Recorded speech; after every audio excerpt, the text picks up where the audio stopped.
নির্বাচন সামনে রেখে দেশজুড়ে সম্ভাব্য অস্থিরতা, সহিংসতা বা আকস্মিক জরুরি পরিস্থিতির কথা মাথায় রেখে আগাম সতর্কতামূলক ব্যবস্থা নিয়েছে স্বাস্থ্য অধিদপ্তর। ভোটের সময় যেন আহত বা অসুস্থ কোনো মানুষ চিকিৎসার অভাবে বিপাকে না পড়েন, সে লক্ষ্যেই হাসপাতাল বা স্বাস্থ্যসেবাকে সর্বোচ্চ প্রস্তুত রাখতে দেওয়া হয়েছে বিশেষ নির্দেশনা।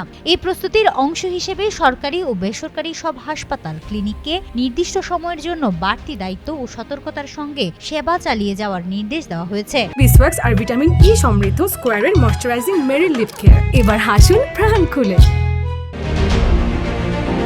নির্বাচন ঘিরে দেশের হাসপাতাল ও স্বাস্থ্যসেবাকে সর্বোচ্চ প্রস্তুত রাখতে 9 দফা নির্দেশনা দিয়েছে স্বাস্থ্য অধিদপ্তর। এসব নির্দেশনা দেশের সব সরকারি হাসপাতাল, বেসরকারি হাসপাতাল ও ক্লিনিকে পাঠানো হয়েছে। নির্দেশনাগুলো নির্বাচন পূর্ব 2 দিন এবং নির্বাচন পরবর্তী 3 দিনের জন্য কার্যকর থাকবে। স্বাস্থ্য অধিদপ্তরের হাসপাতাল ও ক্লিনিক শাখার পরিচালক ডাক্তার আবু হোসেন মোহাম্মদ মইনুল আহসান স্বাক্ষরিত জরুরি নির্দেশনাপত্রে এসব বিষয় উল্লেখ রয়েছে।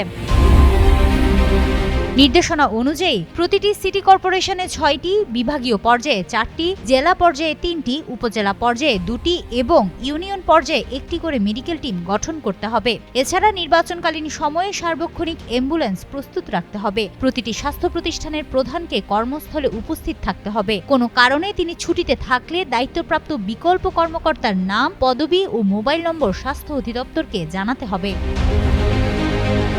এছাড়া সব স্বাস্থ্যসেবা প্রতিষ্ঠান, বিভাগীয় স্বাস্থ্য কার্যালয়, সিভিল সার্জন অফিস ও উপজেলা স্বাস্থ্য ও পরিবার পরিকল্পনা কর্মকর্তার কার্যালয় একটানা 72 ঘন্টার বেশি বন্ধ রাখা যাবে না।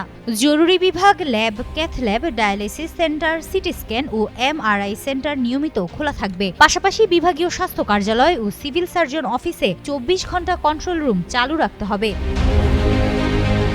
এ বিষয়ে ডাক্তার আবু হোসেন মোহাম্মদ মইনুল আহসান বলেন, নির্বাচন ঘিরে এ ধরনের প্রস্তুতি নতুন নয়। অতীতে নির্বাচনকালীন সময়ে সহিংসতায় আহত রোগীর চাপ বেড়েছে। চিকিৎসার অভাবে যেন কোনো প্রাণহানি না ঘটে, সে লক্ষ্যেই এই প্রস্তুতি। হিমাতুল জান্নাত, যুগান্তর নিউজ।